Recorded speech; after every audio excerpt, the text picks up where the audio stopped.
নমস্কাৰ প্ৰাইভেট আসাম কেৰ নতুন এটা ভিডিও আপোনালোকক স্বাগতম জনালো আজি মুকলি হোৱা নতুন ভ্যাকেন্সিখিনি আপোনালোকক দেখুৱাই যাম চাই যাব আজিৰ প্ৰথম পোষ্ট মুকলি হৈছে লাইটিং ইণ্ডাষ্ট্ৰীৰ পৰা পোষ্ট হ'ব আপোনাৰ সেলছ অফিচাৰ লোকেশন হ'ব গুৱাহাটী কোৱালিফিকেশন বিএসসি কৰা হ'ব বা ডিপ্লোমা থাকিব লাগিব ইঞ্জিনিয়াৰ বা আইটিআই কৰা হ'ব ইয়াতে ফ্ৰেছাৰ্ছ এপ্লাই কৰিব পাৰিব দিয়াই আছে যদি কোনোবা এপ্লাই কৰিব খোজে তেনেহলে ইয়াতে ইমেইল দিয়া আছে ইয়াতে কন্টাক্ট নম্বৰ দিয়া আছে কন্টাক্ট কৰি ল'ব আৰু ইয়াৰ লাষ্ট ডেট হ'ব 8 জুলাই ইয়াৰ পিছৰ পোষ্ট মুকলি হৈছে লাইক কেয়াৰ ফাৰ্মাসীৰ পৰা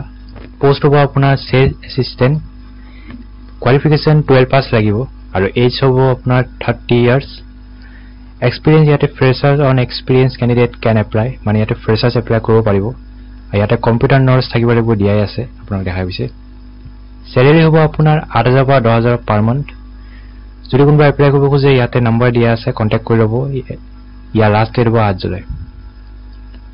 ইয়াৰ পিছৰ পোষ্ট মুকলি হৈছে ৰিকোয়াৰ কোম্পানীৰ পৰা পোষ্ট হ'ব ট্ৰেড মেনেজাৰ লোকেশন হ'ব আপোনাৰ গুৱাহাটী ইয়াতে কিছুমান এক্সপেৰিয়েন্স দিয়া আছে আপোনালোকে চাই ল'ব মই কৰি ভিডিওটো দীঘল হৈ যায় যদি কোনোবা এপ্লাই কৰিব খোজে ইয়াতে ইমেইল দিয়া আছে আৰু ইয়াৰ লাষ্ট ডেট হ'ব 8 জুলাই ইয়াৰ পিছৰ পোষ্ট মুকলি হৈছে অনলাইন এক্সাম চেণ্টাৰৰ পৰা লোকেশন হ'ব গুৱাহাটী পোষ্ট হ'ব আপোনাৰ computer technician with hardware and networking knowledge থাকিব লাগিব যদি কোনোবা এপ্লাই কৰিব খোজে তেনেহলে ইয়াতে ইমেইল দিয়া আছে লাষ্ট ডেট হ'ব 8 জুলাই ইয়াৰ পিছৰ পোষ্ট মুকলি হৈছে সুগাম গ্ৰুপৰ পৰা লোকেশন হ'ব আপোনাৰ তিনচুকীয়া আৰু শিলিগুৰি পোষ্ট হৈছে এসিস্ট্যান্ট অপাৰেশনছ ইয়াতে কিছুমান ৰিকোয়াৰমেন্ট দিয়া আছে আপোনালোকে চাই ল'ব যদি কোনোবা এপ্লাই কৰিব খোজে তেনেহলে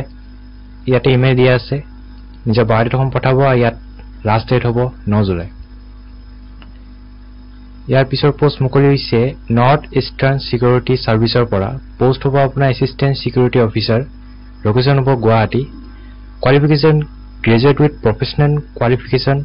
retired SP DSP of Assam police BSF CISF ex army captain subedar major requirement in the age group of 45 years to 60 years over again applications with documents and photograph to reach the following office within 10 July ভিতৰত কৰিব লাগিব last date আছে ইয়াতে number আছে কিবা problem হলে contact কৰি ল'ব ইয়াতে ইমেইলও আছে নিজৰ বায়োডাটাখন পঠাব তো ইয়াৰ পিছৰ পোষ্ট মুকলি হৈছে ইয়াতে দুটা পোষ্ট মুকলি হৈছে প্ৰথমটো হ'ব আপোনাৰ একাউন্টেন্ট আৰু সেকেন্ডটো হ'ব ল্যাব এসিস্ট্যান্ট একাউন্টেন্টৰ কোৱালিফিকেশন হ'ব বিকম বা এমবিএ কৰা হ'ব লাগিব আৰু ল্যাব এসিস্ট্যান্টৰ কাৰণে বিএসসি হ'ব লাগিব কেমিষ্ট্ৰি যদি কোনোবা এপ্লাই কৰিব খোজে তেনেহলে ইয়াতে ইমেইল আছে আৰু ইয়াতে নম্বৰো আছে কন্টাক্ট কৰি ল'ব আৰু ইয়াৰ লাষ্ট ডেট হ'ব 8 জুলাই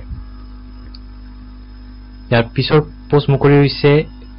একাউন্টেন্টৰ এক্সপেৰিয়েন্স 5 ইয়াৰ্স হ'ব লাগিব এজ আপোনাৰ 30 ইয়াৰ্স হ'ব লাগিব আৰু স্যালাৰি হ'ব 20000 পৰা 30000 পাৰ মান্থ যদি কোনোবা এপ্লাই কৰিব খোজে তেনেহলে ইয়াতে ইমেইল আছে নিজৰ বায়োডাটাখন পঠাব ইয়াৰ লাষ্ট ডেট হ'ব 11 জুলাই সো আজি যিখিনি নতুন ভ্যাকেন্সি আছে আপোনালোকক দেখুৱাৰো ভিডিওটো যদি ভাল পালে এটা লাইক কৰিব তো আজিলৈ আহিছো ধন্যবাদ